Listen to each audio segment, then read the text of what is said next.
हम लोग इस टॉपिक में बात करेंगे कि पीएचपी में नंबर्स कैसे हैंडल होते हैं और नंबर कैसे काम में लिया जाता है। तो सबसे पहले क्या करेंगे, पीएचपी का सिंटैक्स ओपन कर लेंगे। देखो सब लोग, इसके बाद हम लोग यहाँ पर एक नंबर वेरिएबल रख लेते हैं जिसे हम लोग नंबर कहते हैं नॉर्मली।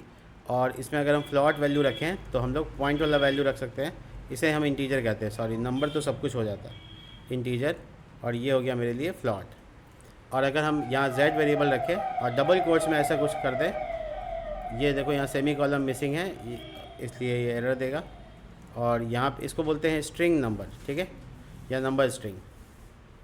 नंबर स्ट्रिंग क्यों कहते हैं? क्योंकि इसमें है तो ये स्ट्रिंग डेटा टाइप है, लेकिन इसके अंदर है क्या, इसके अंदर है एक नंबर, ठीक है। इस सब को हम लोग यूज़ कर सकते हैं, आराम से इको करा सकते हैं। देखो हम लोग कैसे कराते हैं इको।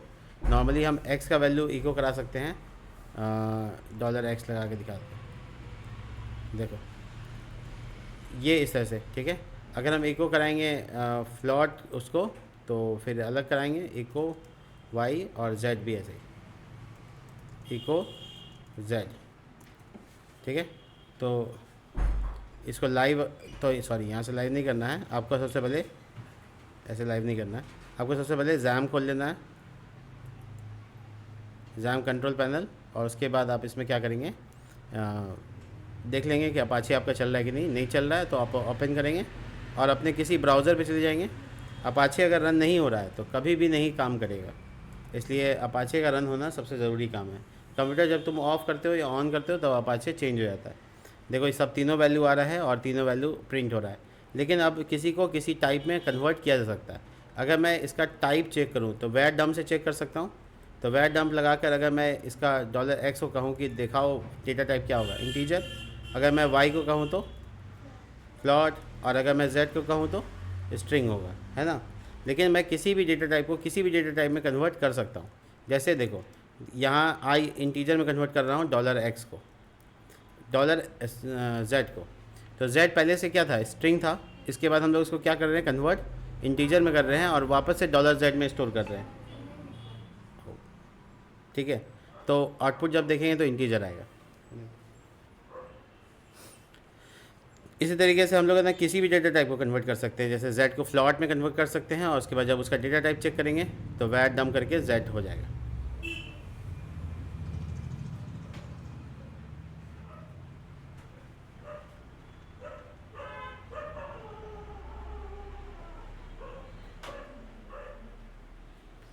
देखो अभी हम लोगों ने इंटीजर में कन्वर्ट किया z को पहले, फिर देखा चेक किया तो इंटीजर आया, और जब बाद में उसको क्या किया फिर फ्लॉट में कन्वर्ट कर दिए।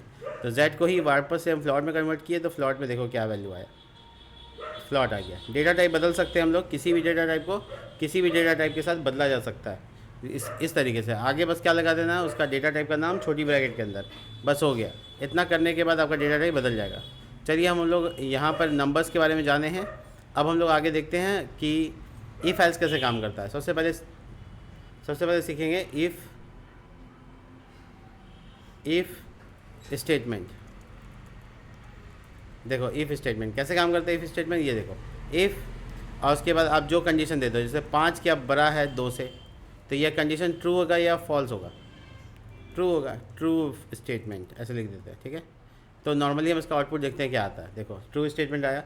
ये जो लाइन हम एक लाइन लिखा ना, एक लाइन ही है बॉडी में, तो जब एक लाइन लिखते हैं तो हम लोग इसको कर्ली ब्रैकेट को हटा सकते हैं और इस लाइन को सेम लाइन पर जाके डाल सकते हैं, इससे भी आउटपुट आ जाएगा सेम। देखो आ रहा है, तो यानी ये शॉर्ट हैंड हो गया, इससे जल्दी से काम हो सकता है। जैसे हमको पता लगाना है कि क्या कोई x नाम का वेरिएबल है, ठीक है, 20 इसमें स्टोर कर देते हैं। $y नाम का कोई वेरिएबल है जिसमें 10 स्टोर कर लेते हैं। एक कंडीशन लगाना है हमको कि क्या $x $y से बड़ा है। अगर ऐसा है तो इको करो यस। इतना सा करना चाहते हो तो कर सकते हो। देखो तो ये बॉडी का लाइन छूट जाएगा, आराम से कर्ली ब्रैकेट के बिना भी काम कर सकते हैं। ये ऐसे सेम आ रहा है, देखो ओ कर्ली ब्रैकेट यहाँ सेमी कॉलम छूट गया, देखो सेम आउटपुट। तो हम लोग बिना कर्ली ब्रैकेट के भी शॉर्ट हैंड से लिख सकते हैं। तो शॉर्ट हैंड पॉसिबल है, आराम से लिखा जा सकता है। खैर इसके बाद जो हम लोग क्या करेंगे, इसका इफ़ एल्स स्टेटमेंट देखेंगे। तो इफ़ एल्स स्टेटमेंट कैसे काम करता है वो देखो। मान लो कि मेरे पास कोई वेरिएबल है, इसको हटा देते हैं, हम शुरू से बताते हैं। कोई वेरिएबल जिसका नाम है मनी, ठीक है, और इसमें 10 रुपये है। तो 10 रुपये है तो हम एक है ना मेरे पास मनी है, कम से कम एक कंडीशन लगा सकते हैं कि मेरे पास मनी है 10 रुपये से ज़्यादा या उसके बराबर। अगर ऐसा है तो एको करो और लिख दो buy a candy, sorry buy a chocolate. अगर 10 रुपये से कम है तो एल्स काम करेगा, उसके लिए हम एको कर देते हैं बाय अ कैंडी। ठीक है, तो नॉर्मली हम लोग है ना इफ़ और एल्स का इस्तेमाल कर लिए, जिसका मतलब ये हुआ कि 10 रुपये अगर मेरे पास है या उससे ज़्यादा है तो चॉकलेट खरीद सकते हैं, और नहीं तो कैंडी खरीदना होगा। देखो क्या आ रहा है, चॉकलेट, क्योंकि 10 रुपये तो है मेरे पास। जैसे इसको मैं 9 करूँगा तो ये बाय कैंडी आ जाएगा। इस तरीके से हम कई कंडीशंस को बना सकते हैं।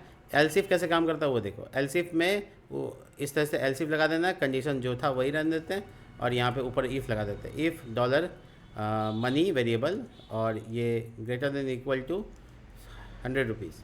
अगर 100 रुपये से ज़्यादा है तो बाय अ केक। इस तरीके से आप एलसिफ मल्टीपल एलसिफ लगा सकते हैं।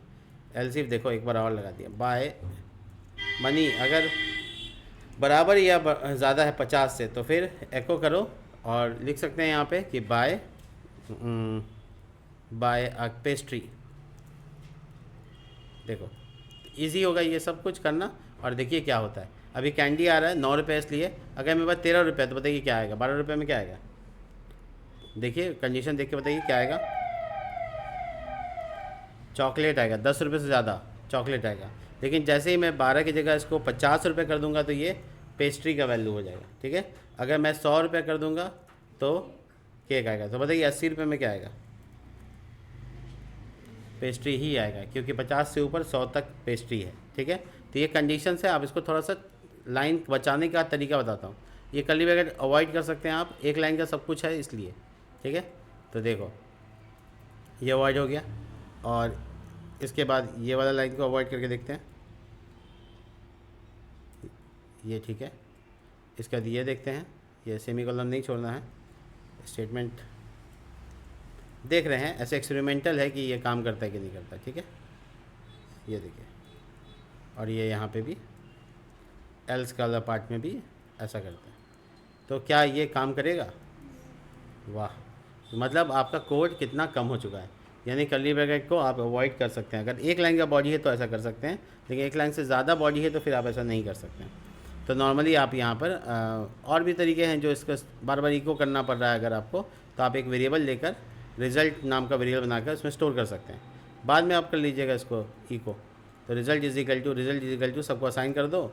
अब बाद में रिज़ल्ट को प्रिंट कर दो, जो रिज़ल्ट आएगा वो रहेगा। क्या सही है?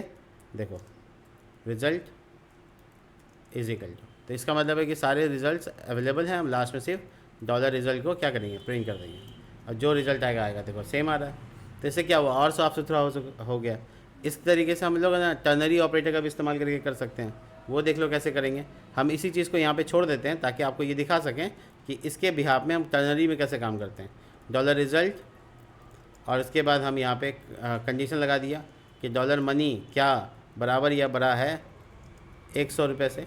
अगर ऐसा है, देखते रहो मैं कंडीशन लिख रहा हूँ, अगर ऐसा है तो फिर एक कंडीशन चलेगा, डॉलर मनी क्या, नहीं उल्टा करना होगा, 100 रुपये से कम।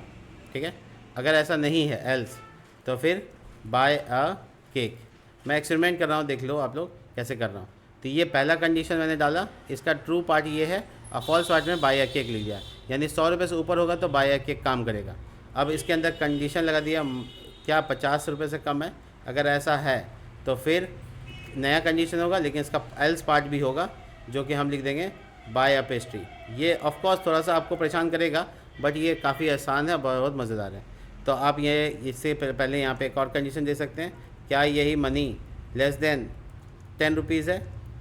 तो आप इसमें कंडीशन फिर से जोड़ सकते हैं, और उस कंडीशन के लिए आप तैयार हो सकते हैं। बाय अ चॉकलेट CHOCOLAT,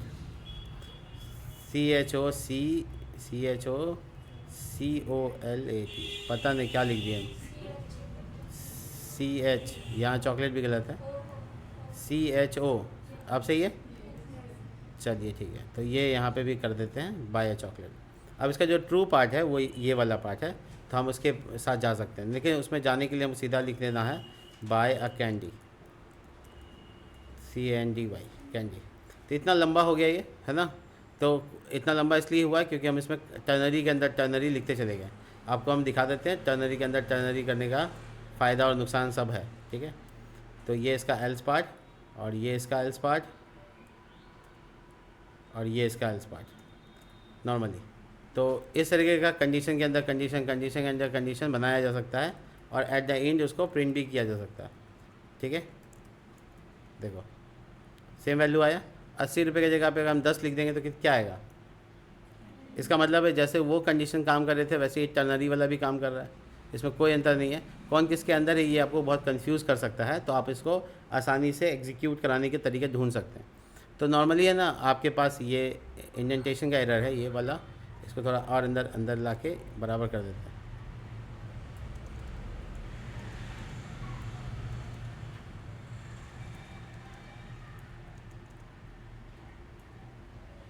हाँ देखो, तो ये है टर्नरी ऑपरेटर जो कि इफ़, एल्स इफ और एल्स के साथ काम कर सकता है। टर्नरी शॉर्ट हैंड ज़रूर होता है, लेकिन कॉम्प्लेक्स होने के बाद आपको थोड़ा सीखना पड़ेगा कि कैसे करेंगे। प्रैक्टिस की चीज़ है, आप आराम से कर सकते हैं, कोई बड़ी बात नहीं।